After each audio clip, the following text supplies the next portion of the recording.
فضل اللہ علیک عظیما، کہیں کوئی آیت پڑھ رہا ہوتا ہے وما هو علی الغیب بدلیل، عالم الغیب فلا یظہر علی غیبہ احدا الا من ارتضی من رسول۔ یہ آیت میں کہیں حضور کے حسن و جمال کے تذکرے، کہیں نبی کی قیل و قال کی باتیں ہو رہی ہوتی ہیں۔ انہی آیات میں سے ایک دو آیت اکثر آپ لوگ سماعت فرماتے ہوں گے جس میں اعلان ہوتا ہے لا تجعلوا دعاء الرسول بینکم کدعاء بعضکم بعضا، پہلے یہ لفظ میرے خیال میں چھوٹ گیا، یا لا تجعلوا دعاء الرسول بینکم کدعاء بعضکم بعضا، اس کا لفظی ترجمہ بنتا ہے نہ ٹھہراؤ رسول کی دعا کو، نہ ٹھہراؤ رسول کی دعا کو بینکم آپس میں کدعاء بعضکم بعضا، جیسے کہ تم میں سے آپس میں ایک دوسرے کی دعا۔ ابھی میں نے لفظ دعا کا معنی نہیں کیا، اب ہم گویا آج کا ہمارا جو ٹاپک کلیئر ہوتا ہے وہ یہ ہے کہ دعائے محمد۔ آج کی ہماری گفتگو کیا ہے؟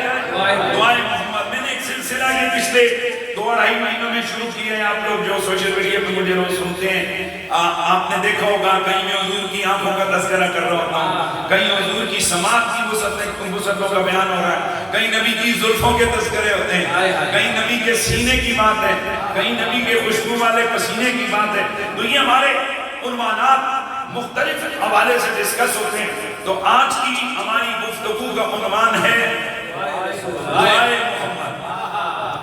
کیا ہے بھائی بولیے؟ دعائے محمد۔ اس آیت پر ہم کوشش کریں گے کہ سیر حاصل ہماری گفتگو ہو، اور ہم سورۃ النور آیت نمبر 63 کے یہ جو ابتدائی یہ جو حصہ ہے اس کو ہم سمجھیں گے کہ اس میں اللہ تبارک و تعالی ہمیں کیا حکم عطا فرماتا ہے۔ اب ہم آتے ہیں قرآن مجید برہان رشید کے اندر لفظ دعا بغیر اضافت کے 14 مقامات پر آیا ہے۔ سبحان اللہ، ماشاءاللہ۔ یا تھوڑا سا ہم لوگ بھی جب آتے ہیں تو پوری تحقیق کے ساتھ گفتگو کرتے ہیں، لہذا امید ہے کہ آپ جو چیزیں سنیں گے ان کو دلوں کی تختیوں پر کچھ نہ کچھ جناب رقم کرنے کی کوشش کریں گے۔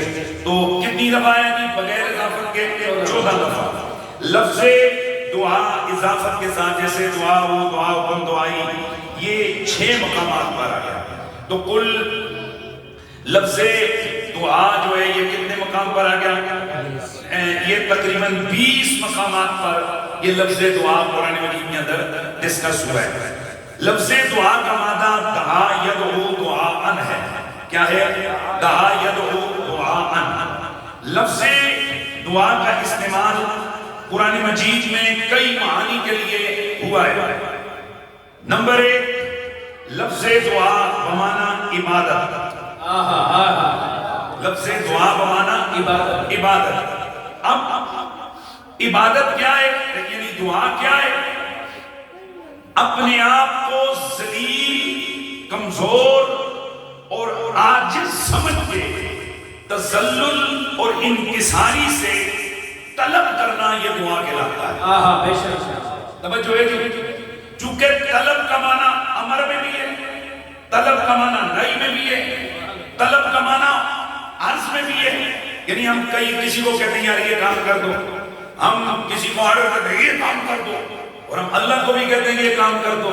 تو اب ساری جگہ پر ہے تو لفظ آرڈر کے طور پر استعمال ہوتا ہے، طلب کا معنی آتا ہے، لیکن فرق ہے امر اور نہی میں۔ آپ اگر طلب کرتے ہیں کام کرنے یا نہ کرنے کی طلب کرتے ہیں تو آپ نے آپ کو اپر اینڈ سمجھ کے جب آپ بات کرتے ہیں، طلب کرتے ہیں تو یہ امر اور نہی ہے۔ برابر سمجھ کے اگر کسی سے آپ طلب کرتے ہیں یہ التماس ہے۔ یہ کیا ہے؟ التماس ہے۔ اور جب آپ اس ہستی سے مانگیں کہ جس کے سامنے آپ خود کو ذلیل، عاجز، حقیر جان کر اسے مانگیں، یہ دعا ہے۔ اور یہ والی جو دعا ہے یہ عبادت ہے، اور عبادت کے لائق صرف اللہ ہے۔ بھائی توجہ ہے، عبادت کے لائق کائنات میں صرف اللہ ہے۔ اس لیے قرآن مجید قرآن رشید میں یہی لفظ دعا بمعنی عبادت کے آیا ہے، انک سمیع الدعاء۔ اے میرے والا ہے.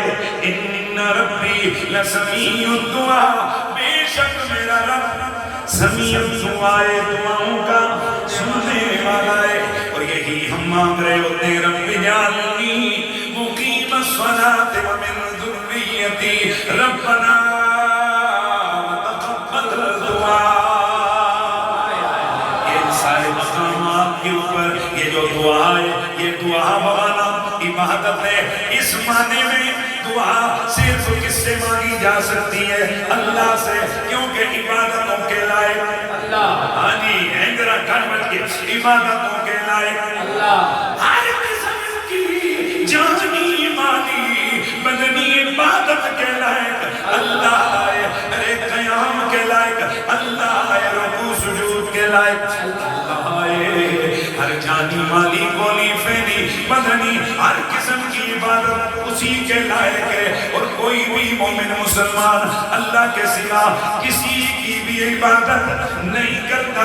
اس لیے برادران اسلام، ہم سے آپ سے اگر کوئی پوچھے، اور اگر کوئی پوچھتا ہے کہ تم دعا کس سے مانگتے ہو، تو ہم کہتے ہیں اللہ سے، کیونکہ دعائیں سننے والا بھی اللہ، دعائیں قبول کرنے والا بھی اللہ. تو یہ ایک لفظ آ گیا جی، دعا. دعا بمانا عبادت. تو یہ دعا بمانا عبادت، یہ صرف کس کے لائق ہے؟ اللہ. اب آئیے قرآن مجید، قرآن رشید کو جس وقت ہم پڑھتے ہیں، اسی قرآن میں لفظ دعا بمانا ندا ہے. کیا ہے؟ دعا بمانا ندا ہے. وَهُمْ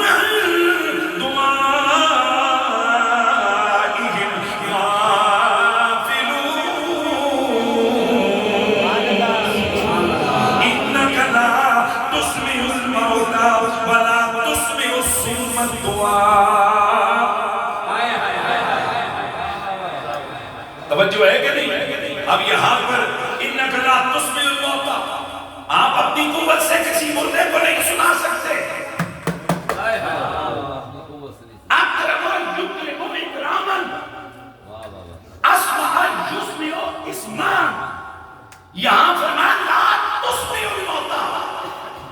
کتنی بڑی ڈنڈی مارتا ہے یا مولوی. اللہ کہتے ہیں تو مردے کو سنا نہیں سکتا، اور یہ نعرہ لگاتے مردہ سن نہیں سکتا. یا مہربانی کریں گے کہ نہیں کریں گے؟ بھائی چھوٹی چھوٹی گڑبڑی ہوتی ہے نا جو عام لوگوں کے سامنے چل جاتی ہے.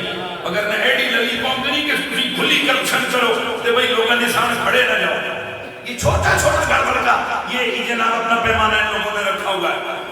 قرآن کیا کہتا ہے؟ انکا لا تسمع الموتى، آپ مردوں کو نہیں سنا سکتے. تو یہ نعرہ کیا لگاتے ہیں؟ مردے سنتے نہیں ہیں. آیت